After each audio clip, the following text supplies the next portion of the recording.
Welcome into this Monday edition of the Oxford Exxon Podcast. Chase Parham, Neal, McCready, Clark Ford Studio here with you. Starting another week. We're still 1 week away from SEC Media Days. We're in absolutely the doldrums, but we're going to get there. There's a light at the end of the tunnel, and when it starts, it doesn't stop until this time next year. So enjoy it. Enjoy your few weeks off. I know we're trying to.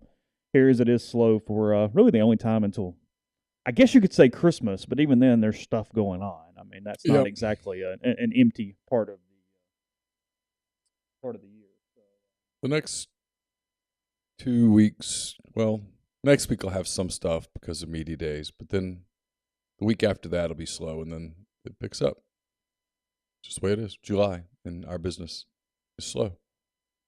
And if you don't enjoy it and recharge your battery, you look up in September and it's too late. And you have that realization that I did 1 year on the Auburn beat when I worked the whole summer. And I walked out of Auburn, out of Jordan-Hare at the end of game 1 of the season.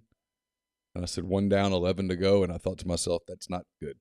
That's not a good mental place to be. That is a good point. If you get into a couple weeks of football season and go, hey, God, I mean, almost over, it's like, oh, no. I remember not ideal. I remember having to talk to myself that day, going, you've got 11 games, probably a bowl game, a basketball season, a baseball season before you get to think like this. And I remember thinking, this next summer, that was back when I was doing radio as a everyday too. And there's just no time to take a break, and you didn't, and you paid for it. Oxford Exxon, Highway 6 West in Oxford. Every day's a good day to head on over there. If you come into town, headed out of town, and a lot of vacations, people going on still prior to school starting. The Oxford calendar's backed up. Oxford City School starting August 1st this year. Already back to August 1st. So a few times left for that. The Oxford Exxon, Highway 6 West again. Exxon mobile app, download it, use it. 1,000 bonus points. That equals $10 even at the tank you're filling up at the time. Lunch specials $5.69 and more. Again, coming to you from the Clark Ford Studio. We are Clark Ford's in Amory, Mississippi. 662-257-1900 is the number. Call it. Ask for Corey Clark. Tell Corey what Ford product you're looking for. He'll send you a quote within 15 minutes in business hours. Right to the bottom line. There's no hassle, no haggle. You get your quote. The rest is up to you. You can shop that quote around. You can do what I've done, what I recommend that you do, and that's hop into a Clark Ford today. 662-257-1900. Guest join on the Rafters Music and Food Hotline. Rafters Music and Food on the Square in Oxford. Great place to go in, grab a burger, a po' boy, appetizers, full bar, a great beer selection, and more there at Rafters on the Square. Don't forget Rafters in New Albany. And then, again, starting on Wednesday for the rest of the week, Rafters on the Water out at Sardis, where you can get frozen margaritas and beer and burgers and the whole deal and enjoy a day in the sun and get a little break from the sun. It gets pretty hot in July in Mississippi. Got a reprieve yesterday. Got that thunderstorm in on Saturday night. That was nice. It cooled off yesterday. It's overcast. It was all right yesterday. It wasn't yesterday was okay. By the way, what is up with August 1st starting school? August the 1st. What are we doing? What is this about? And I know where this is headed. This is headed towards one of these year-long with more breaks during the year schedules. Yeah. Which you don't like. You want the traditional school schedule. Well, I mean, I'm almost done. It doesn't matter. I'm not going to have to deal with it. But it gives you more of a chance to give an opinion. What do you got? Go ahead. It's stupid. Okay. Lay it out for me. Because people take vacations. People take vacations in the summer. Kids go to camp in the summer.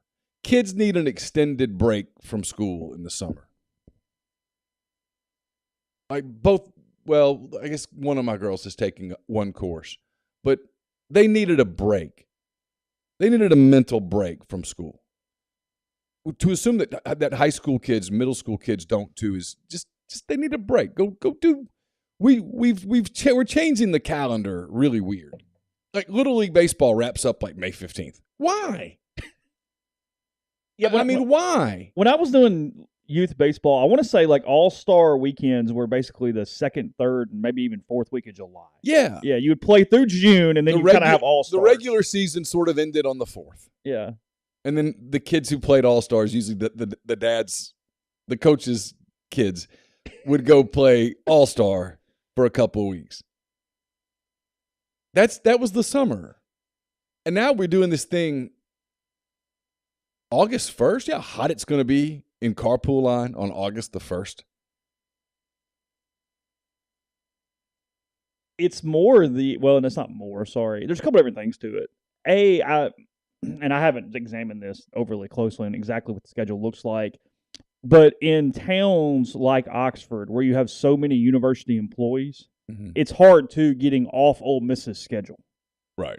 Where all the breaks aren't the same, and that creates tons of additional issues when you're not on the same schedule as the university, which would be easy to do to some extent. Ole Miss's schedule doesn't kick up till, I'm guessing, like... No, but I mean even during the year. You've got different breaks. You've got throughout the whole 365. Not even start date, end date, but I'm they guessing, have changed dates in the middle now. I'm guessing Ole Miss will start classes sometime between the 22nd and the 29th. Those are Mondays. Yeah, so sure. One of those, somewhere between that Monday the 22nd and Monday the 29th is when they'll start class. That's my guess. Yeah. So you got about a month in before that happens. Some of the bigger adjustments too is just the start times. I think Bramlett's starting at 7:40 this year. Really? Something like that. I think it's 7:40. Yeah, something like that. So anyway, all right. I'm close to the end. Carson will be driving by the end of the year. So, I feel like I've made it. I think I prefer to, while I'm in school, just go to school and have a longer continuous break than have multiple 2 weeks breaks throughout the year. What about kids that like going to summer camp? What about kids that used to get summer jobs? Oh, now that's not possible under this calendar because you can't stay employed long enough for that. That's what I'm saying.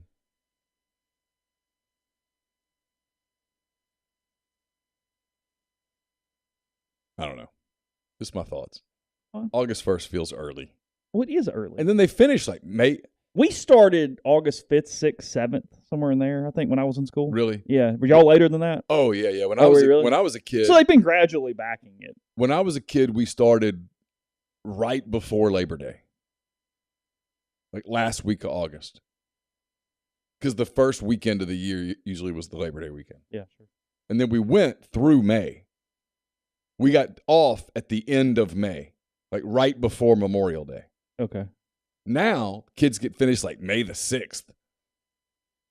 And the way the schools are done, really, once they take the state test, it's over. Night. They're just watching. Because it's all kind of over at that point. It's watching movies. And then about May the 6th, May the 7th, it's yeah, I'll see y'all later. And then we go back August 1. It just doesn't, I don't get it. But hey, whatever. Carson got a big, strong opinion? No, because he's got, like any other kid who's playing high school sports, they've gone all off season. They've gone all summer. So it never really stops. So it doesn't really stop. He does better in school. He does better being in school. The routine, the interaction, just socialization, all that. Yeah, he's. It's easier to stay in routine.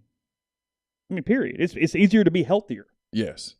Is what we do. Yeah. Go. You need a break, but his club soccer stuff starts August the 2nd. We got that scheduled the other day. They start cranking that here pretty soon. And that definitely doesn't stop. No, it just rolls. So, but I'm not complaining because it'll be over before you know it. And I'll look up and I think I'll just go, what am I supposed to do now?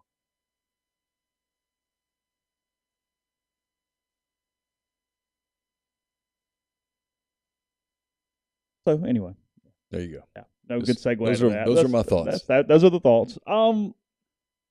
Did you? Day still a week away. Yep. We've talked about for a while now that Sankey talking on Monday seems to be the most interesting thing that will happen.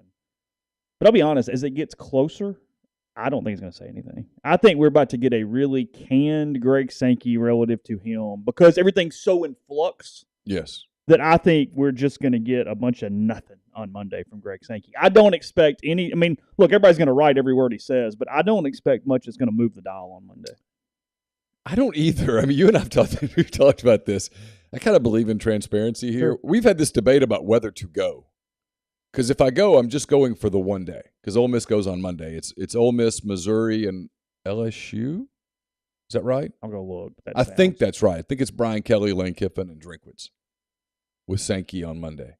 So I'm just going for Monday. Like literally, I would get back in the car and drive part of the way back after Lane. I think Lane's third to the podium. Okay. In the main room. Yeah. And so we would get him 10 minutes before that, and then there'd be some players. But I agree with you. The closer we get to it, the less I think that there's going to be any revelation from Greg Sankey about, let me tell you all what's coming in terms of conference realignment. We've reached out, and that's not going to happen. So, and then I don't what's Lane going to say? I mean, really, what are the big topics that Lane Kiffin is going to dive into that he's not dived into already quite a bit? He's talked so much about NIL that there's nothing left for him to say. He's going to regurgitate portal and NIL is what's going to happen. And he's going to no comment anything that gets asked about Saban and Fisher. He's not going to talk about that. He'll crack some sort of a joke. He'll get a lot of quarterback questions. He'll get asked the question about going so heavy in the portal. Is that a long-term thing, or is that something that he did this year because of specific needs?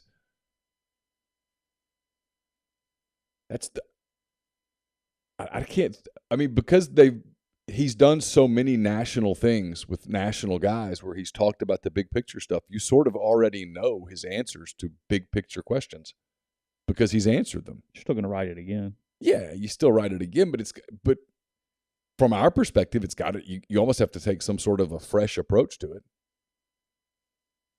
A lot of those around. Good luck. Yeah. Oh, well, let me reinvent the wheel here on media. What players is Ole Miss taking? Have they announced yet? I guess that announcement comes this week. Probably this week. I don't. Yeah. We have any thoughts on who they're taking? Roker, maybe? Has Nick gone before? Did he go last year? I can't remember. Roker or Jeremy? Okay. I would assume. I would assume. Cedric Johnson? Maybe. Who are the veteran DBs? They've got 18 gazillion DBs, but I'm trying to think who are the guys that have been there a while. Like the obvious who's headed. Let's see. Let's pull it up real quick. I'm just kind of curious now. This is the time of year, too, where almost A.J. Finley. A.J. Finley would be a good representative. That would make a lot of sense, wouldn't it? Yeah, A.J. would make a lot of sense. Otis? You send A.J. before Otis? Yeah, I think so. I mean, if you're making it a career achievement award. And sometimes they don't. Sometimes they just take the people that the media want. But he's not taking a quarterback because he doesn't have a... And he's not going to take a portal guy. I wouldn't think. I mean, if he wanted to take somebody who people want to talk to, he'd take Zach Evans. But I don't think they'll take Zach. Doesn't feel like that. No. At all. Cedric would make a lot of sense. A ton of sense, actually. If it were my decision, I would take Cedric Johnson. Cedric, AJ, and one of the veteran offensive linemen. Yeah, I would take Jeremy or Nick. That's what I would do. Because frankly, right now, if you're not taking portal guys, the defense has got more dudes and more returners and has more knowns. I mean, the offense is kind of all over the place right now on what that potentially looks like. Yeah, no, it's total flip from a couple of years ago where there were all these questions on defense and we sort of knew what was coming on offense. I think it's the exact opposite this time. Yeah, that sticks out the most. I kind of went down the whole thing. I don't know that I have questions as far as, they're going to, suck or, what their overall ability is, but I do think they've got some things to figure out in every spot in an offensive line. I thought that was a little interesting. You wrote in 10 thoughts. You think they're really good up front. I do. I think they're going to be really good up front.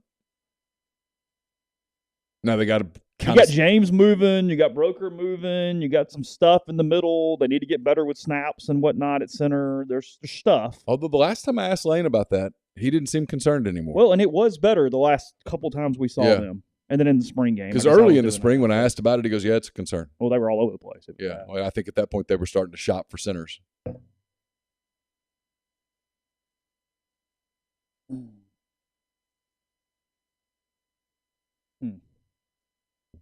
Yeah, I think it's a good take. Just take Luke. Just take Altmaier and Dart. Well, that would be fun. And Trigg. I mean, that would be good. But no, they'll take those other guys. Will we talk to those guys? And so from our perspective, right, we've done, I mean, how many more Nick Broker stories could we possibly write? Like, I could go ask Nick, hey, how do you think the offensive line chemistry thing is going? And I'd get an answer. And Nick's good. I'd get an answer. Don't even know what I'd have talked to AJ about. I mean, you know what I mean? He's an underrated player, but what are we writing the story on? Right. Because he just keeps getting better every day. He just showed it's and maybe that'd be the angle thing. there. Is, you're maybe the angle there is your pro stock. Because I think some people thought AJ might leave last year, and he decided to come back. And then Cedric's a good story. Cedric's frankly a story we haven't written. And I think he's going to be really good this year. I do too. I think he's going to be really, really, really good. I think Cedric learned a lot from Sam Williams, and I think it's his turn, and he knows it, and I think it's coming if he can stay healthy. Ooh. Does Juice show up at media day? I would think not. My gut is definitely no. I would think Greg Sankey would not be thrilled. To get him a tux for the show, kind of like Herschel taking the Bulldog to the Heisman Trophy presentation in 1980. Yeah. I actually think Miles would be very interesting at media day. I don't think they will take Miles, but I think Miles would be very interesting. Yeah. Miles is one of the better stories on the team. Yeah, better story, great talker. And yeah. Good story there. Yeah. Guy who's found a role that allows him to have a professional career, most likely. When he wanted to play wide receiver, thought he was a wide receiver. Has been moved all over the damn place because of lack of depth. Yeah. I mean, he was kind of that year's Derek Jones back in the day, where you move him over there and go, hey, just cover that cat and see what happens and see how it goes. Yeah. And suddenly he's got ball skills at corner. Yeah, he would be a good guy to take. But if you take him, you're probably not taking AJ, and I think they'd take AJ before him. But who knows? Yeah, we don't know. We're strictly killing time. This is literally the first time it's crossed my mind. Like, who would they take? Because I'm not one of the people that thinks this is that big of a deal. The whole week is going to be whatever. Because it used to be a big deal. It's like with the Sankey thing, from the standpoint of there's nothing to say because the way this thing, it's all one ecosystem. Usually Destin is really, really, really, really interesting. And then that plays into media day because it tends up all these storylines. Yes. Well, nothing happened in Destin. They didn't vote on anything. No. They kicked cans on everything in Destin. There was at the end of Destin, I was so glad I didn't go. Yeah, there was lots of stuff, but there was no decision. So you're just still with stuff, but nothing. So it didn't do a good job of, I mean, Destin was always the thing that really set stuff in place and lets you, it's kind of the opposite of like when ESPN would do Mike and Mike in the morning, and that was like this big pillow to put your head on, and then you'd get more serious as the week went on, or the day went on. It's the reverse. And if you don't get that bit of information there, then nothing happens, and it just kind of gets stuck. Well, I wrote about this in 10 Thoughts, but it used to serve a real purpose, media days. And now it serves a purpose, but it's killing a week of dead time for the SEC network. That's what it is today. Not what it used to be. It used to be for print media. Tabs. Yeah. Tabs. Because you knew the tabs were coming, and all those people were there, and you would just go fill up a recorder. Like we used to, in Mobile, there were 3 of us that would go, and we would draw SEC teams. Like I had Auburn, the Alabama beat writer had Alabama, and then I would draw like 3 other teams out of a hat or get them randomly assigned to me. And those were my And you would just collect quotes. I wasn't writing about South Carolina, for example, that day. But the tab. But I was going to have to write a big tab thing and something on a South Carolina player for that. Because there was going to be a page in the tab on South Carolina. And it's got a schedule and all that crap. Because they were putting ads and stuff in. Yeah. And it's a moneymaker. That's what it was. Yeah, it was money. It was a cash grab. Yeah. And so I'd go get all that stuff, and I'd find I'd go find a South Carolina beat writer and go, okay, of these 2 guys, which one's the better talker? Because I didn't care about the story. And they'd say, oh, that one's really good. Okay, I go talk to him. And then I'd just save it. And then at some point, a week and a half, 2 weeks later, I'd be, okay, I need to write that story about the kid from South Carolina.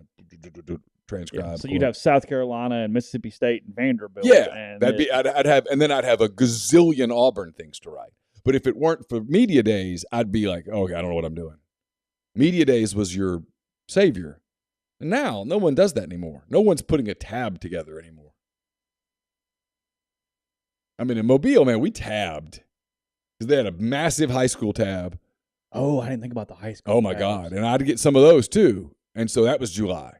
Hey, you've got Williamson and Viger and UMS Wright. Shit. Right? So you just go get all that.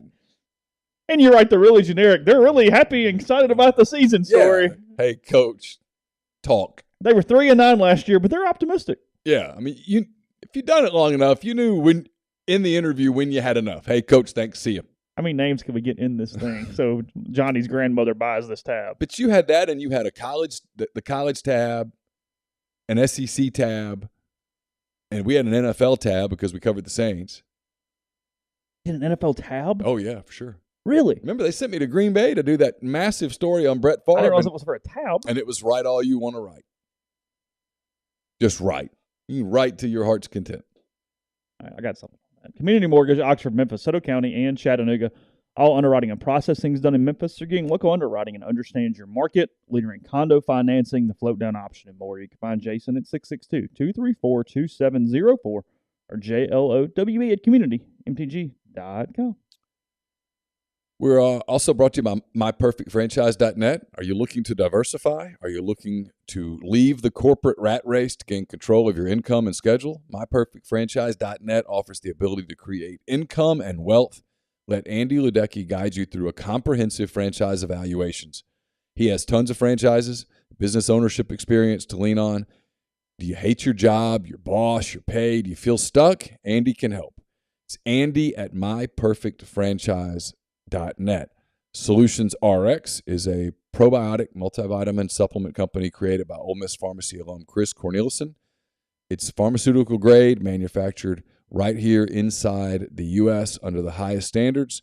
They're based out of Iuka. Did I do it right? Good job. Thanks, man. Getting there. I don't know how y'all. One of those hit buttons with the applause. I don't know how y'all do that. if you take diabetes, high blood pressure, or cholesterol medications, they typically cause side effects like muscle pain, brain fog, and energy loss due to a depletion of minerals and vitamins in the body. But Chris formulated a product called Prescription Support to put those vitamins back into your body to help with those side effects, helping you stay more compliant in taking your medications, helping you stay healthier over the long term. It's solutionsrx.com. Type in the promo code OEP at checkout and get 10% off your first order. Also brought to you by Holcomb Portable Buildings, 7991 Highway 7 South in Holcomb, Mississippi. At Holcomb Portable Buildings, they custom build your building to your specifications. However you want your carport, ATV or storage shed, barn, hunting cabin, or other buildings, Holcomb Portable Buildings can accommodate you. You pick the color, the style, the windows, the doors, and Holcomb makes it happen. In-house financing is available. Free delivery and setup within 75 miles of Holcomb as well. 662-226-2233 or go to holcombbuildings.com. Also find them on Facebook or Instagram at Holcomb Portable Buildings. And don't forget deadsoxy.com. Best socks you can put on your feet. It's really hot outside. If you don't want to wear socks, but you don't want your feet to smell like a swamp, get those no-shows. You'll love them. They stay with you. They don't slide down into your shoe and drive you crazy. They'll keep your feet nice and cool. Very stylish as well. Deadsoxy.com, promo code Rebel Grove for 25% off. Podcast also brought to you by G&M Pharmacy, 662-236-2222. They deliver locally in the Oxford area and offer MedSync.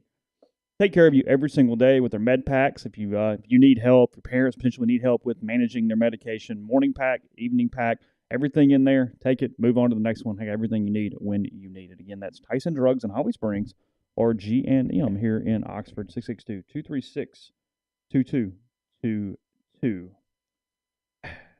Yes, I am left-handed. You can basically cut my right hand off. It does very little. Yes, very, very left-handed. What did I do to be left-handed? Drink my coffee? I don't know. I type with both hands. I don't know. You must have been. Must have done something. Must have done something. Okay. Yeah. No, this is just. That was yeah. No. When did it? You did Pat White what year? You did Brett Favre what year? When did it change? When did newspapers start cutting back on that kind of stuff? And About we saw the time big I left. change. So 07, 08. Yeah, it's when I started noticing. Hey, we're not spending like we used to spend. Because people used to call the press register the cash register. Was it just rolling? It didn't matter. They cut circulation or area too? Did they? I don't remember. Did they minimize? I think it was just getting obvious that something was going wrong. It was cost of newsprint. Younger people weren't reading papers anymore. The internet had happened. Mm-hmm. Nobody can figure out how to make money off of it. Still can't. I mean, a lot of people still can't. Yeah. Well, because I mean, it's. I don't necessarily even know why, but an internet ad is not worth even in the same stratosphere as a print ad from a monetary standpoint. Right. That's not my area, so I don't know, but it's not. Yeah, I mean, I try not to do this because I feel like I'm insulting people, but the people that buy like ads in magazines and stuff are, and they're expensive. They're super expensive. Yeah. Because they, quote, look great. Yeah, but nobody sees them. And the people who do see them are not the people that you want to see them. Yeah. You're trying to get a target demo. That ain't it. That's why podcast ads work. Yeah. You get a very targeted demo that listens every single day. God bless you, people. That's you know exactly who you are going after. Podcasts are intentional. Yes. If I go listen to even more than terrestrial radio. Yes, yeah. Well, completely, much more. Because you can still, like, if you're driving down the road, go, I'll just see what's on the radio, or I'll see what's on XM. If I go listen to, whether it's Adam Carolla or Joe Rogan or us or OKC Dream Team, because I want to listen to something about the Thunder, it takes intent. If I want to listen to Sahadev Sharma and Patrick Mooney on the Athletics podcast about the Cubs, I have to go get it. And have to hit the play button. It requires intent.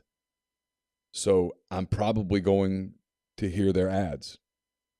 And their ads, because I'm a guy, are going to stick in the back of my mind. And then when I go, oh, you know what? I need to order some sheets. Yeah. What's the name of that company? And that's how it goes. Yeah. You're running around the house, go Blinds Galore or Stamps.com. Yeah. Or whatever that thing is for that thing. Well, like Simply Safe. I mean, yeah. We hear them on all the podcasts. The Element thing that you told me about. Yeah. I mean, so I was like, I'll try that. Yeah. You know, I mean, Athletic Greens. Yeah. I wouldn't know about Athletic Greens. I do want to know what they're spending. A ton. 100% of their marketing budget, and I think. It tells me that they're making a ton, too. Yeah. By the way, I will check today. I know the Shopify ad that some of you people are getting is kind of loud. I will work on figuring out what to do about that because, to be honest, I don't have a great answer, but we will try to help that figure out. But my apologies for anyone who heard a cash register, speaking of, sound in their ears. Sorry. I think I need to move the gain up on the thing, but I'm scared to touch it in the middle of the show, so I'm not going to, and we're just going to figure that out later. But I think I know how to correct some of it, but that's not for today. There's that. But to answer your question, I could see it. And what happened with me was I was also doing radio, and you could tell radio advertising had peaked. Things had changed. Mm-hmm. This was before podcasts. We were taking a hit because of satellite radio. That's an interesting question. Brian, what do y'all think the reading level is for the content you publish? I mean, you don't want to make it difficult to read or where there doesn't have flow in it for any level for the most part. I mean, I would assume we write a little smarter than just your normal what newspapers would tell you to write for in a sports section. I mean, we're not saying we're the Wall Street Journal or New York Times, but like, I mean, I don't intentionally dumb it down necessarily either. No. Because frankly, our demographic, it's fine. Honestly, never really think about it. I just sort of write. I mean, I guess we were taught in school, write for a certain level, but I don't even know how to do that. I don't know what that means unless it's just a really intuitive thing. I can remember a few times in Mobile, people would send my copy back and say some of these words are too big. Really? Yeah. No one's going to know what that means. Oh. Okay. To which me, being a smartass, was like, well, then they should get a dictionary. And that didn't go over well. I mean, they were like, change it. Dumb it down. Yeah. Yeah, I don't know. question. When was the last time you read a newspaper? You read newspapers? Do you get the local paper? I don't have anything in hand, and I miss it. I'm just old enough to really miss having newspapers in my hand. I mean, I grew up with the Daily Journal, Clarion Ledger, with that type of deal. Now, I have several newspaper subscriptions on my computer that I read pretty much every day. Mm-hmm. But no, from an actual, I would. The delivery system is kind of funky. If I could get it better, I would actually get one of the national papers every day to my house. But yeah, no, I love. It's not the way it can necessarily work. Newspapers. I mean, as a little kid, I mean, I read the Monroe News Star every single morning, and we got the Ruston Daily Leader in the afternoon, and then sometimes they would throw the Shreveport Times for free. Oh, and that was awesome. That's the bonus paper. Well, that's when you got two papers in the morning. Because I always wanted to see the box scores, and you didn't. Would they run full agates every day? Oh yeah. Would they really? And you wouldn't get the West Coast games in the morning paper, but you'd get them in the afternoon paper. So I'd find out in the afternoon what happened with like the Dodgers or the Giants or whatever. It was cool. I mean, I loved it. I loved papers. I read everything I could read. Yeah. My birthday present every year was a Sports Illustrated subscription, and I would read it cover to cover. I'm not even sure if I would know what papers I can get to my door every morning now. I guess I could get Tupelo and maybe Jackson. I think you can get Tupelo. I don't know that you can get Jackson. Can I not get Jackson every day? Because I walk the dogs early. Because I have a Clarion Ledger subscription, but it's mobile only, just to check stuff for the podcast. The only paper like that I see on people's driveways is the Daily Journal. Is it really? And I guess they get the Eagle still in the afternoon. Yeah, sure. Well, no, it's a morning paper now. Is it morning? But it's like 2 days, 3 days. Like, it's cut. Oh, I didn't know. Yeah, I think so. I think I'm right there. The last time I mentioned the Eagle was a problem. So we got in trouble. Yeah, I don't want to do that anymore. Yeah. We're all good. Hope you guys are doing well. Yeah, I don't think I have an online subscription to the Wall Street Journal, but I don't think I can get it every morning in my driveway. Because Sammy, you live out there, you have more ability for that. Daily Journal's Tuesday through Saturday, so they don't do a Sunday paper anymore. Or they don't do a Sunday delivery? Is that one? Or no Sunday paper? Period. I don't know. Remember when the Sunday paper was the big paper? Well, yeah. I mean, because it was like the $1.50 at the newsstand. Yeah. It was like 50 cents or 75 for the everyday, and then the $1.50 for the Sunday. Yeah, he says. I don't think Jackson or Memphis comes to the Northeast Mississippi anymore. Wow. See, that says so much right there. That, like, your paper of record, your statewide paper. Because, look, it's not good. I mean, this is not a good thing. Who's covering legislature? Who's covering the Capitol? No, it's a bad thing. Who's covering all these things? It's a bad thing. I mean, I'm not dancing on a grave. This is a terrible situation for public at large. Because it makes corruption easier. Well, yeah. I mean, you need investigative journalism. You need watchdogs. You need watchdogs for accountability purposes. Yeah, Joseph said Saturday is the new Sunday. Okay. Oh, okay. Yeah, see, I got nothing here. No idea. Yeah, I subscribe to 4 newspapers, but they're all online. That's a good point too. They have such early prints, and they all get designed usually somewhere else. Like, I know Jackson gets designed in Nashville.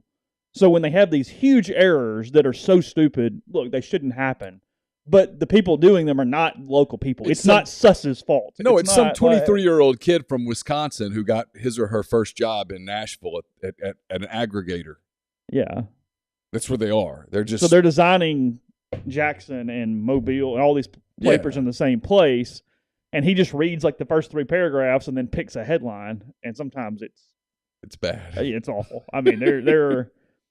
I mean, I think it was Bonner that it happened to. The phone call, I would have reached through and strangled someone. I think it was Bonner where they put the wrong edition of his story in the paper.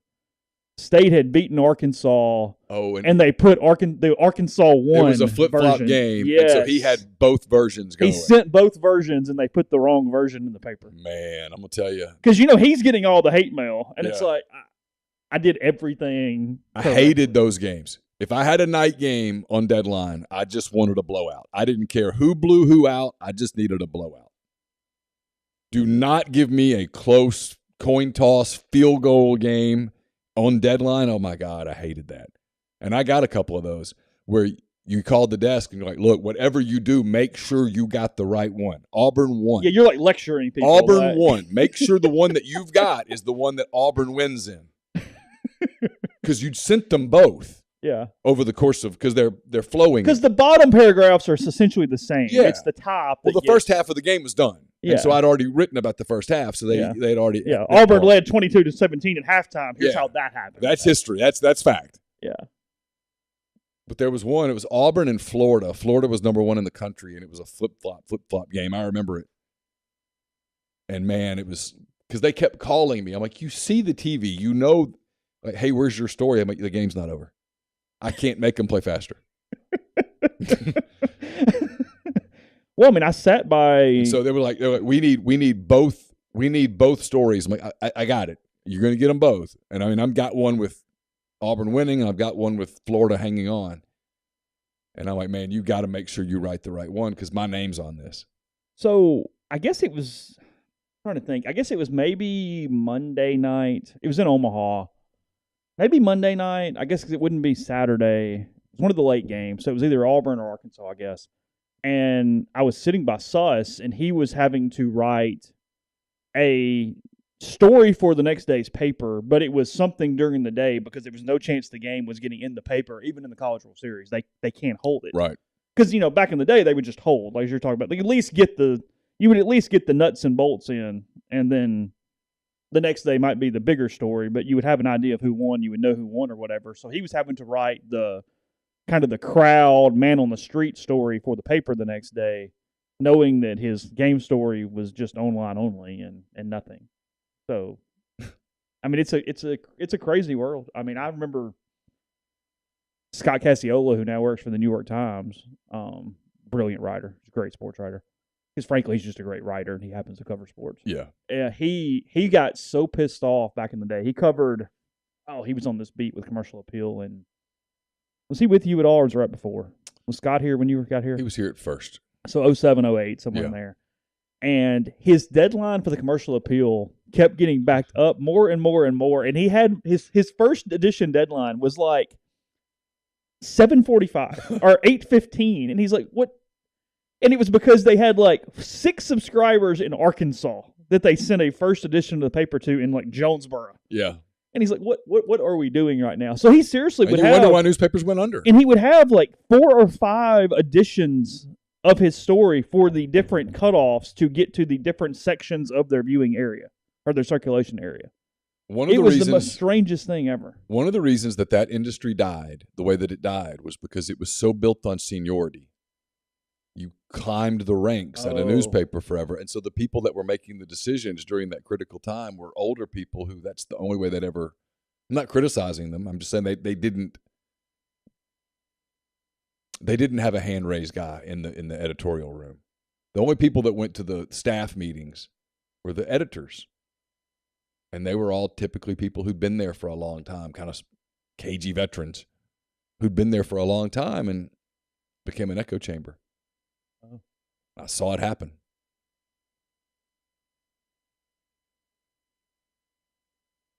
Because they ended up making pretty good money. Oh yeah, sure. By the end, yeah. You just keep trickling. Yeah, it's insane now. I mean, but it wasn't necessarily the smartest people. It wasn't the people who were necessarily the most and I mean creative. And I don't know. I mean, deadline writing would be an art today, but it also would be something that's not overly relevant. Still relevant, but changing how it's relevant at least. Yeah. And I know we're getting off way, and you're with us on July 11th. It kind of is what it is. Yeah. I mean, there's no games. I have nothing. There's nothing to cover. The Rebels don't play for 2 months. Hunter Elliott threw a shutout against Italy yesterday. Let's break that down real quick. Yeah. He's healthy, and Mike's watching him like a hawk, and he probably won't pitch again this week. That lineup did get shut out by Japan. They need to go get the Japanese kid in the transfer portal. Yeah, I was going to say, whoever that kid was. Because that was a lineup, and he shoved. That, by the way, is the absolute term for pitching really well between the young kids today. Is I've interviewed a lot of players over the last week and a half, and shove is the word I keep hearing over and over and over and over. And that's not one that I ever heard. No, shoved. Yeah. Shoved. He shoved. He shoved. He shoved. He shoved. I've heard shoved 300 times in the past 20 days. But no, I mean, deadline writing, you need to get things out timely. But for the most part, unless you're writing a really bare bones, just here's what happened, they actually would rather you flesh it out and give more context and what's next and the more appropriate full story. The advice of, hey, just write something is not necessarily true like it used to be on deadline. Well, because now if you cared about the game, you probably watched it. Yeah. Why did it happen? What does it mean? Yeah. Not who won, who got 20 years ago, a decent chance you didn't see the game. You might have heard it, but you didn't see it. That's different. Totally different. The way people consume sports is different because it's all visually available. I mean, I had tremendous writer's block, as you predicted, after the national final because there's 25 stories and you're going, okay, what am I writing? Mm-hmm. What is the one thing for right now to write? And I sat there for like an hour and a half going, I don't know. I would write like 2 sentences, which I never do. I never have this level of writer's block or get bothered like this. And I would write 2 sentences and just kind of erase them and go, nah, that's not really what I want to write. It's not really the story. And it took an hour. I mean, I just kind of stared at my computer and walked around and I was going to say, whenever I get writer's block, I just get up and walk away. Stop staring at it. Yeah. I only get it on Sunday sometimes. I don't get it that often. But when I do, I just get up and walk away. That's fair. Podcast brought to you in part by Johnston Hill Creamery, johnstonhillcreamery.com. Small batch artisanal cheese they make every single day locally and in-house here in Oxford, just off White Oak Lane, or on White Oak Lane, just off Molly Bar. We've been telling you about Tasting Tuesdays. That's tomorrow, 11 to 3, all June, all July, all of August. Celebrate summer. They'll have one house cheese, one house condiment available to sample each Tuesday. Come back every week to try the new selections there with that. They now cater wedding special events. If you need them for those things, you can see pictures on their Instagram page at Johnston Hill Creamery as well. So all their different creations, even yesterday, they have some new stuff for that. So that's Johnston Hill Creamery, johnstonhillcreamery.com. Lunch menu available on Fetched for delivery, and that's 662-419-9201. We might have been given a gift. You might be able to go find this while I'm reading a couple of these. Sure, go ahead. The FPI, ESPN FPI Game by Game apparently is out. All right, I'll go check it. Game Changer patches sponsor my 10 Weekend Thoughts. Speaking of writer's block, if I have it, sometimes that's when I get it. They're brought to you by Game Changer patches, the only 2-patch system available in the market to stop hangovers before they start. Warm-up patch used before while you drink. Overtime patch is used after you've been drinking to recover while you sleep. The all-natural ingredients keep you in the game, ready for the next play. It's GameChangerPatch.com. Promo code RebelGrove20 at checkout for 20% off your purchase. Also brought to you by ACS, Automation Control Systems, LLC, based out of Baldwin, Mississippi. It's a full-time dedicated emergency service and troubleshooting staff, a UL 508A panel shop that can custom tailor software packages, custom design electrical control panel solutions, and much, much more. It's ACSLLCMS.com or call 662-601-4381. Also brought to you by Lamons Fine Jewelry. Lamons at 1126 North Lamar Boulevard in Oxford. They've been serving the Oxford area for almost 75 years. Engagement rings, wedding rings, fine jewelry, watches, pearls, you name it, they've got it. It's LamonsFineJewelry.com or call them at 662-2342-777. Comer Heating and Air, Southern Air Conditioning and Heating, different names, same great products and services. If you live in Oxford, Tupelo, or the surrounding area, call Comer 662-801-1777.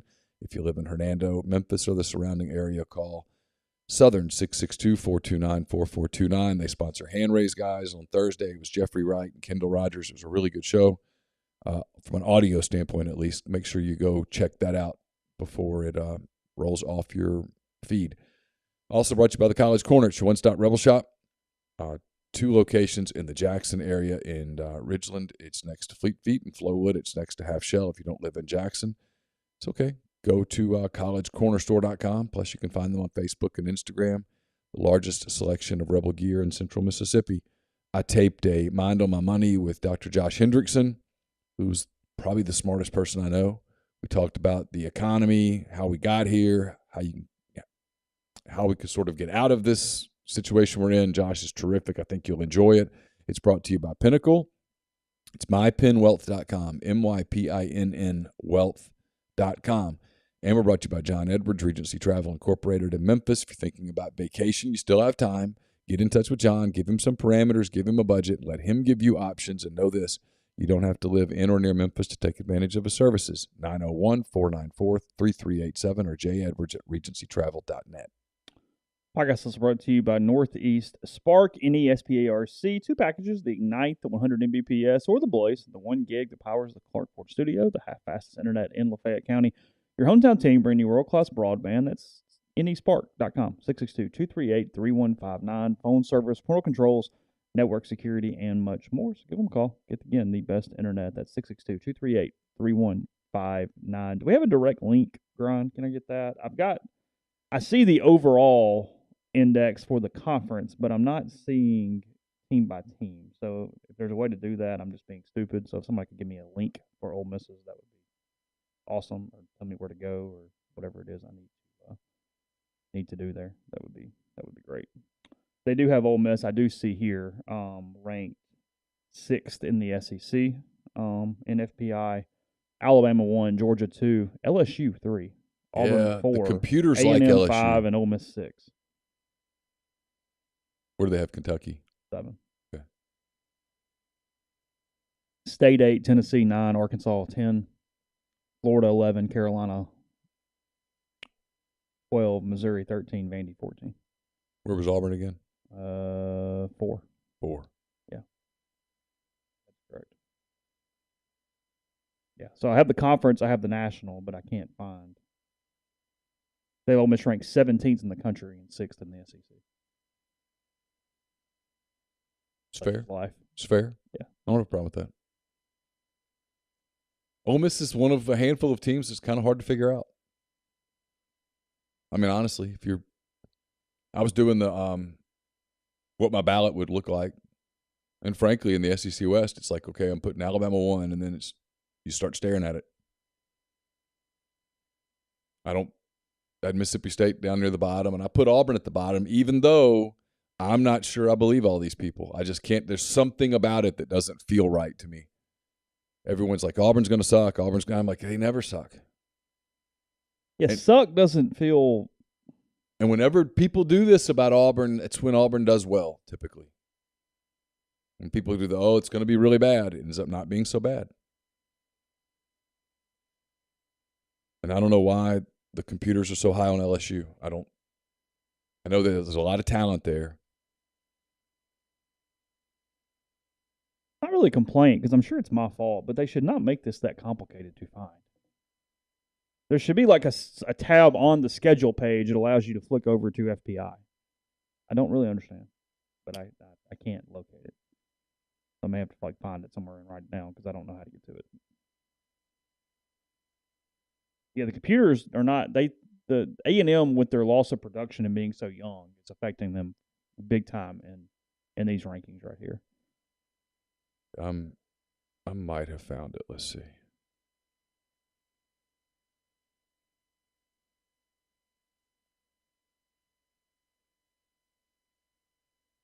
No.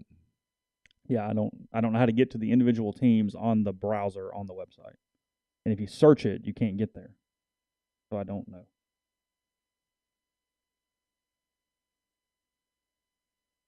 Yeah, I can't find it. Yeah. So again, if somebody could send us a link, great, but I don't know how to get to it. They're projecting Ole Miss to go 7.4 and 4.6. 7.5 wins. You go over on that is where I would put if I were trying to make a lot of money on the juice and I were doing the Ole Miss over under, I'd set it at 7.5. Well, that's perfect. The Alabama's 11.4 to 1.5. Oh, okay. I see what Grind's saying. I can do them one by one real quick. I see what he's saying. Okay. I figured it out. They're giving Ole Miss an 89% chance against Troy in the opener. Okay. I mean, I'm not Central Arkansas, whatever, but it's 98.5. Georgia Tech, they're giving Ole Miss a 78% chance of winning this, 77.3% chance of winning this game. Okay. Giving Georgia Tech 22.7, so that has the Rebels comfortably 3-0 on the season. Okay. We know that they're favored against Tulsa, and that favorite is 92%, 92.4 against the Golden Hurricane for that one. And then you start getting into starts. then it gets a little funky. You're 4-0. They are at home against Kentucky, and they're giving Ole Miss a 59.9% chance against the Wildcats in that one. So 60-40 for that game. Vanderbilt, obviously they're going to be picked to win. 89.6 in Nashville against Vanderbilt. Do you still think Vanderbilt's going to beat somebody? Do you still think they're going to get an SEC win? I'll say if I put the SEC wins at 0.5, I'll say yes for just consistency's sake. Okay. They beat somebody. Against Auburn, they're giving Ole Miss a 54.6% chance of beating the Tigers. See, there's something weird about this. That this is where it just what? I don't know. I'm kind of with the computer people because I catch myself. Ole Miss is the home team, getting a slight edge. Yeah, but I'm running into so many people that are like, "Hey, we're starting 8-0," and I'm like, "Dude, there's some W's in there that you don't always get." Well, I mean, the computers are saying they would be 7-0 if it went chalk right there. All right, so where do they go from there? LSU in Baton Rouge. They're going to be picked to lose 37%. Okay. You think Auburn's too high and this is too low? Yes. That's where you are right now. If I told you they went 1-1, you think it goes the other way? They beat LSU for some reason. I think they'd go to Baton Rouge and win. If you told me they won one of the games, I'm insane. I know that. Ole Miss always plays really well in Baton Rouge, always. And Ole Miss doesn't play Auburn well. No. I've covered a lot of these Ole Miss Auburn games, and we've done this. They've all beat Auburn the like same. 3 times since whatever. That's it. And yet I've gone to Baton Rouge and watched Ole Miss play really well, routinely. They're giving Ole Miss a 39.2% chance in College Station. Okay. 60.8 to 39.2. Okay. I have no problem with that. At home against Alabama, 17.5. 17.5, okay. 82% for Bama.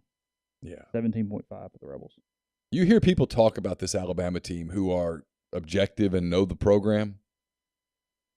And then, as expected, this game is going to be stupid. They are in Fayetteville, Arkansas, and the percentage is 49.7. I was literally going to say flip a coin. Yep. Oh, it was a coin flip last year. Yeah, I don't know. Do what you will. I mean, it's 52-51 for God's sake. Yeah. I mean, anything could happen. Yeah. And then what about State? So that'd be 4 losses in a row. That'd be 4 losses in a row. That's what you and I have talked about, is that this season is just the way it's scheduled could just be so weird. And then they are giving them a 63% chance against the Bulldogs. Okay. So that's 8-4. That's 7-0, 1-4, 8-4. Nothing that you just said strikes me as just crazy. Not even a little bit. No. I mean, there's seriously nothing in that is throwing me off.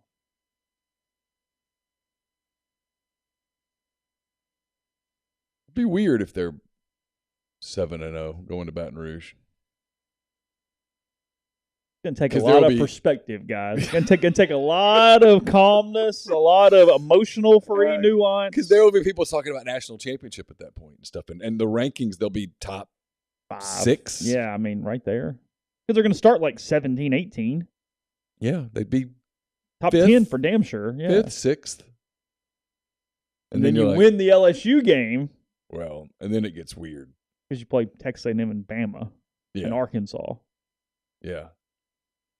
It's like, guys, the road's been great, but there's like some potholes and some stuff up here. You're going to have to navigate those. Got a spike strip or 2. November's a challenge. And you play 3 physical teams in a row before you play State. 3 teams that are going to pound on you.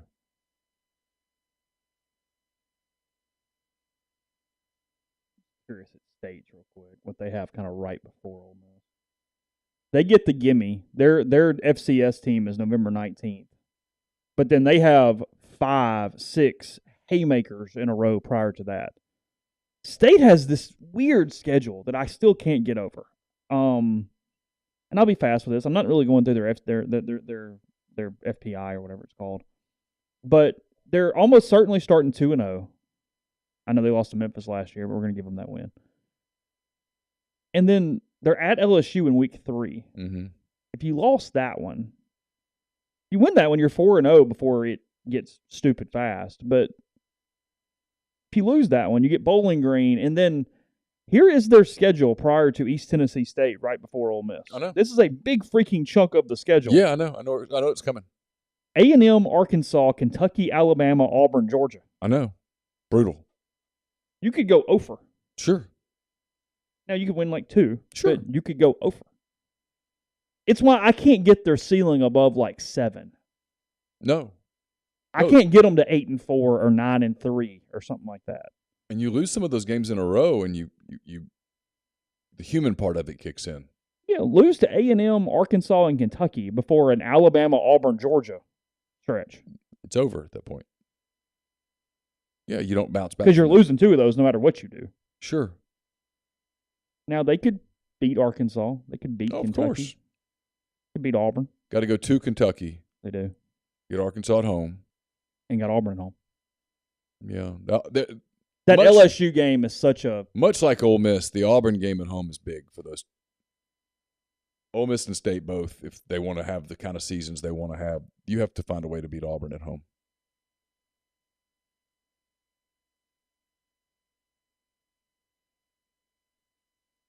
Brian points out that Auburn goes to Georgia the week before playing Ole Miss. Yeah. And that's an emotional game for them. They'll be up for that one. It's one of the reasons I don't like Ole Miss's game at Arkansas is Ole Miss would have just got through playing A&M and Alabama back-to-back. That's an order. And if you start hot the way that I think Ole Miss will, emotionally you're in right there. You're in, and then those games are pops. Mm-hmm. It's kind of hard to – and that's their last game. It's their senior day, all that stuff. I think that's a spot on the schedule that's advantage Arkansas. That makes sense. It's Arkansas.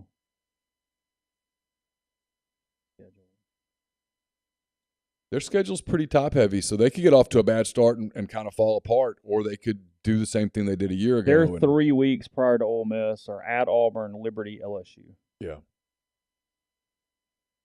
I actually kind of like their schedule. Is LSU at home for them? Yeah. I actually kind of like their schedule. I know they play the multiple games they shouldn't be playing in the deep from a Power 5 standpoint. But they're going to win them. Yeah, Cincinnati's probably not beating Liberty's not going to be good. Well, BYU is the other one. It's Cincinnati and BYU. Yeah. And you got to go to Provo. Yeah. It's a weird game. It's a weird game. They're on the road 3 straight weeks at State, at BYU, at Auburn, after A&M, Alabama. Yeah, it's tough. Everybody's schedule's tough. You know, I mean. Yeah, but you're asking for trouble for no reason. For sure. Oh, yeah, for sure. I don't know why you make that schedule. Arkansas's toughest ticket is home against A&M, and the cheapest ticket in the house is $102 right now. That game's in Dallas, though, right? Oh, sorry, it is in Dallas. You're right. Yeah, it's got a versus an at. It's one of those games that is so. Both schools love it. I mean, both campuses basically go to Dallas and party. Mm-hmm.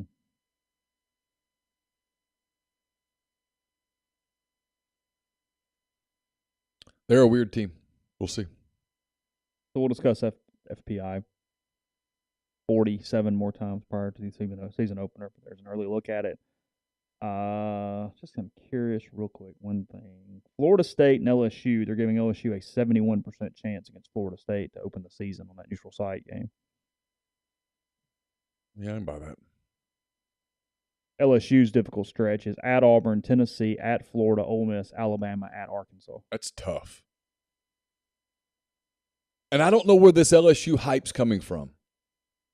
Other than just it's LSU?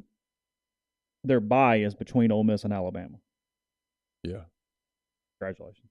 Well, they just, for whatever reason, ESPN, by God, wants to hype Alabama LSU. I guess because they found that it works. Yeah. Yeah, and then in Fayetteville the week after playing Alabama. Yeah. It's a schedule. And then UAB before they end at A&M. That LSU schedule's tough. Yeah, and I don't know where the hype's coming from. The computers love them, though. I still think they could lose to Florida State in the opener. Do you? I do. Not saying they are. I think they could. Yeah, they could, for sure. That's a losable game. Yeah. What'd you think of Novak Djokovic yesterday? Historically, is he the best ever now at this point, or is he there? It's 7 Wimbledons. All right. Because I thought, what's his name? I know he does all the Kyrgios. Yeah, I know he does all the antics and stuff, but his serve game was amazing yesterday, and Djokovic was able just to kind of withstand it.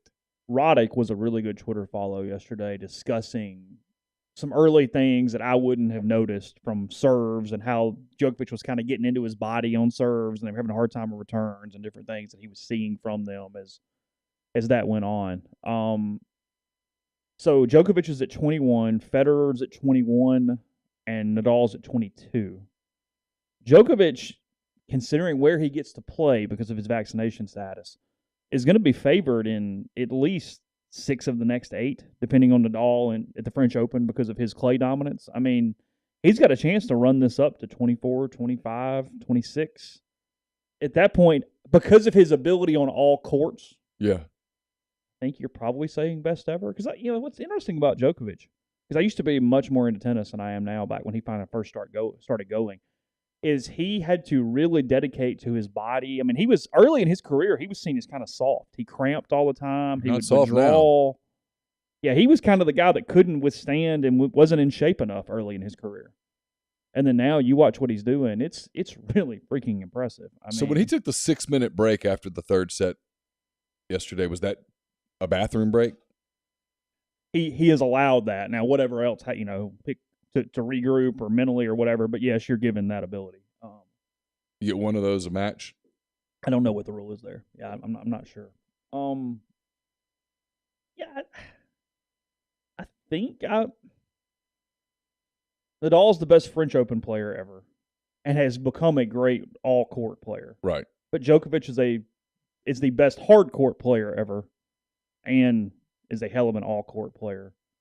And then Federer just did it so differently, so smoothly. It's his bout against Father Time. Who won? Father Time? Always, eventually. Yeah. It might take a minute. Undefeated. You can put him off if you want, but eventually you're gonna get there. But yeah, and they all were in the same. It's interesting too because I mean, obviously, every era has their people like this, but these guys having the all-court ability they do all in the same era is really fascinating. To dominate the sport for 20 Because 20 years ago we were talking about Sampras, but he was a serve and volleyer. He didn't have all-court prowess like this. It's not the same thing. Right.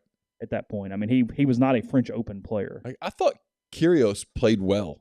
He played great. No, he played great. I mean, everybody was criticized. He's fun as hell as far as that.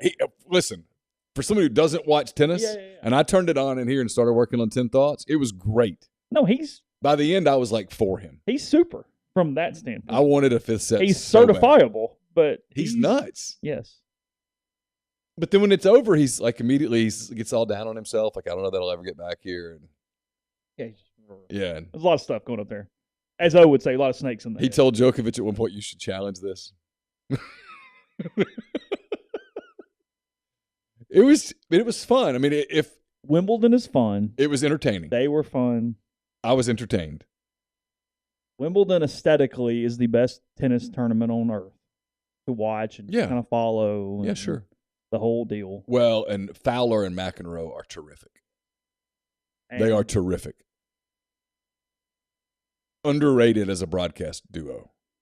Yeah, it has a certain the same way that it will draw, same way that kind of Augusta draws in viewers, Wimbledon draws in viewers. Sure. In a similar way. Sure. Used to just be must-watch television. Yeah, because the second closest thing, I guess, would be like the nighttime matches of the US Open, and it's not even in the same stratosphere. Right. Because they do prime time at Flushing Meadows. Well, the problem with it is that football started by then. Oh, good point. You're watching football. Yeah. No, it has a great spot on the calendar to be. Yeah, no, it's perfect. To be right there. What else the hell else you going to watch? and then it's entertaining, and it's aesthetically, like you said, it's pleasing. And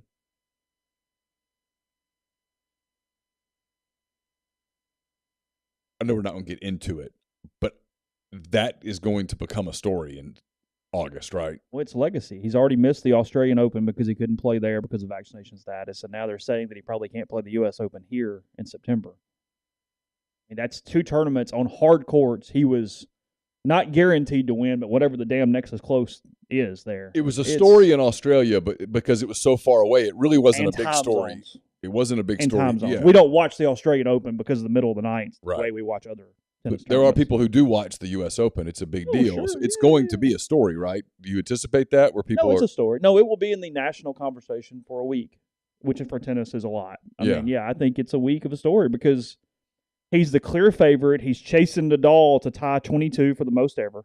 McEnroe came out in support of him yesterday. That. So I'm curious. That was big. Because that will not go over well with the mainstream media. Right. Which McEnroe does not go over well with the mainstream media. He doesn't care. No, it's a story for sure. Yeah, I mean, it's a tournament that he would be the ultimate betting favorite in. Yeah. I mean, not even a thought. I mean, you would it's peak Tiger. Are you taking Djokovic or the field in that tournament? So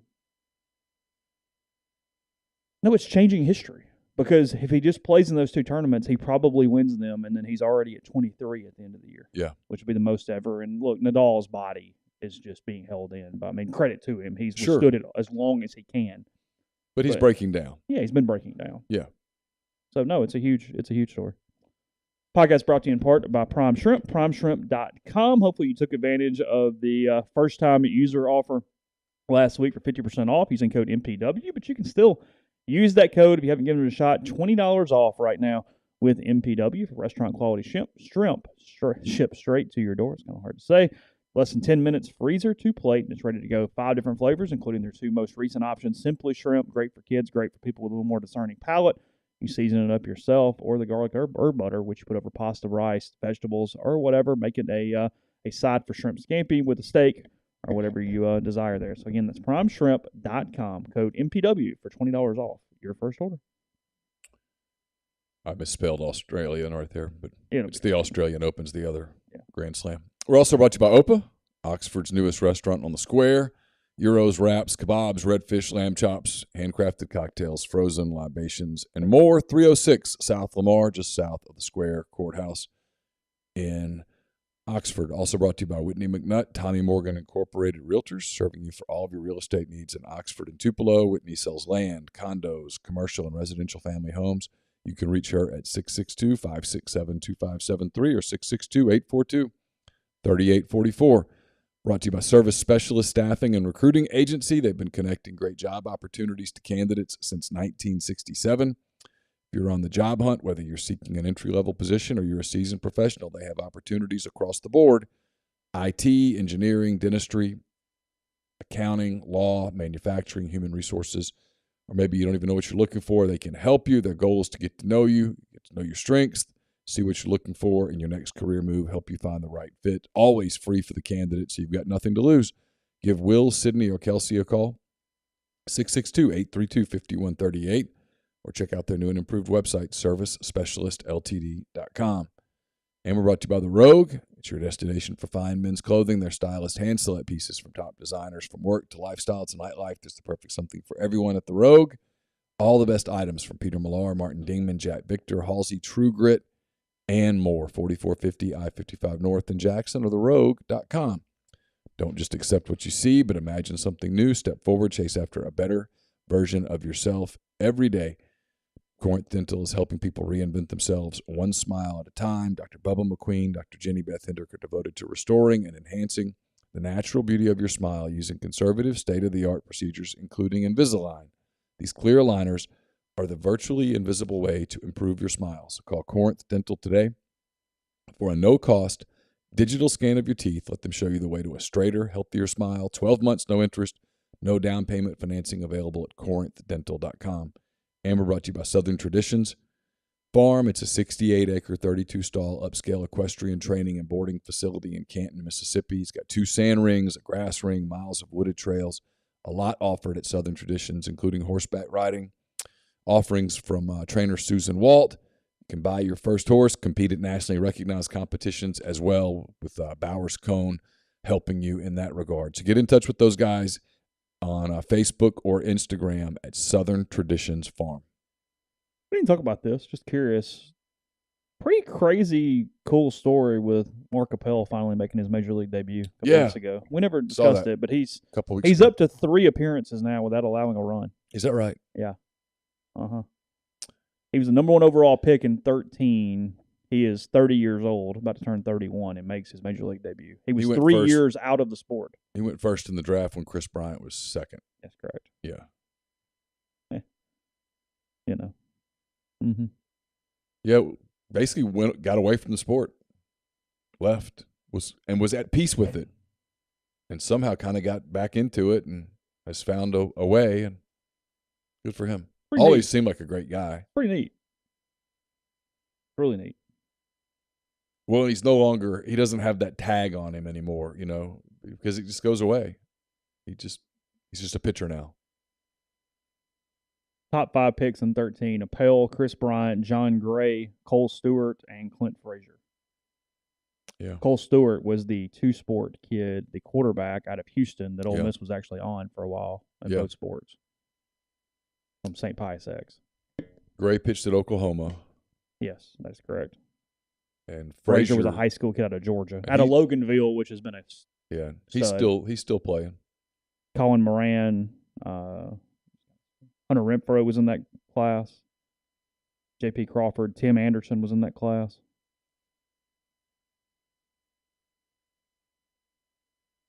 Yeah, Aaron Judge was in that class. When is the Major League Baseball draft? Is it this coming Sunday? It's a week, right? They make it part of kind of the All-Star thing. Yeah. So it's only 20 rounds, by the way. Again, 20 rounds. I guess it's this Sunday. Like a week, right? Yeah, right. 6 days from now. I think so. I wrote it down during that thing I put on the board. Now I don't remember. Yeah, 20 rounds. Sunday, July 17th to Tuesday, July 19th. Got it. That's when it is. For those who are curious, the Open Championship is at St. Andrews starting Thursday. I told Neal before the show, Tiger was making sure he played in this golf tournament because it's the 150th, or what was supposed to, the pandemic changed some things, but they were doing the 150th British Open at St. Andrews, so that is when that currently is, even though some things have gotten moved around. I mean, that one golf tournament's been played since their first one was 8 years after the Civil War. Was when the first one was played. Tiger making sure he plays. It's a place where he's done remarkable work there over the course of his career. He skipped the U.S. Open, pulled out. It feels like it's the end. It's just my opinion. I think he is doing everything to try to finish, try to maybe compete because he knows that course so well, and if you could hold it together for 4 days, but we've been talking about this for a while, is at some point the leg, the back, all the things. And I'm not saying he's never going to pick up a club or play in a golf tournament again, but my hunch is that it might be the last time that it is not ceremonial in nature for Tiger Woods. I think just tea leaves, talking to a couple people, some of the stuff he's done to really push his body this week, thinking maybe this is that last stand. Because, Augusta is so hard on your body that I just don't know that he can get around there years moving forward, the work he has to put in. So if you're at all kind of just a sports guy or an era guy or a Tiger guy, you might want to turn the British Open on Thursday and Friday this week. It's his days. He will be an ambassador. Yeah. The ultimate ambassador for the game. No, his image is great. Yeah. Nobody has a problem. He's become a sympathetic figure. Everybody loves him. Yeah, there's no black mark on Tiger at this point. He's cool. He's seen as the dad with Charlie and the whole deal. And that last tournament that he had to leave, you could just tell. He's limping. He's like limping around the place. He didn't. He has to do hours to get ready every day. I mean, tons of stretching and treadmill and stuff just to kind of get loose enough to play. At some point. Probably doesn't have the hunger for it anymore. And I don't blame him. Probably other things he wants to do with his life than spend hours and hours and hours getting ready to play. That was ultimately what led Peyton Manning to walk away from it. It wasn't that he didn't couldn't perform on game day. It's what it took to get ready for game day. All the work. Yeah. And just finally people saying to him, if you don't stop this at some point, this is how you're going to spend the rest of your life. Essentially in traction. But that tells me Tiger wants to be able to do other things. Watch his kids. Yeah, just be a normal person. Because he's kind of become a normal person. He still plays some golf here or there and gets ready, but I mean, he's got a lot of other interests, a lot going on. Sure. And he's playing dad. He's caddying for Charlie from time to time. Yeah. He's doing a lot of that stuff. Still, my favorite thing that he does is even like low-level junior tournament where he's like caddying. So, like the kid in the next group and the dad's carrying little Jimmy's bag or whatever and looks like goes, oh, okay. Yeah. All right. There's that today. Go get him, son. Yeah. That dad goes, well, this isn't fair. So, from a straight golf kid standpoint, I'm fascinated by John Daly Jr. as much as I am anybody from father-son dynamic there with what's he, like John. a 19-year-old? Freshman at Arkansas? Yeah. Something like that. So, yeah. Who knows? Somehow we've gotten through today's show. I don't really know how because there was not much going on, but here we are. No, we didn't even talk about – you had said we were talking about baseball. We didn't even get there. Major League Baseball, there's tomorrow. There's time. There is tomorrow. Don't worry. Normal show tomorrow. Ryan Brown already set in the system for YouTube on Wednesday. We'll have that podcast out normal time as well. I don't know what Neal. We got some different weekly stuff. I'll join you Thursday, but I'll be on the road. We'll do that. We got my new weekly show out tomorrow. Talking to Ben Ingram, radio guy for the Atlanta Braves. We'll discuss a lot of kind of his day-to-day stuff with the Braves. So it's a lot of stuff coming up on the network on the podcast here this week, and just enjoy it. A couple weeks for things. Well, really a month, I guess, before it really gets started. But media day next week, and we'll have stuff to you as it moves on. Have a good day, and we'll talk to you again soon.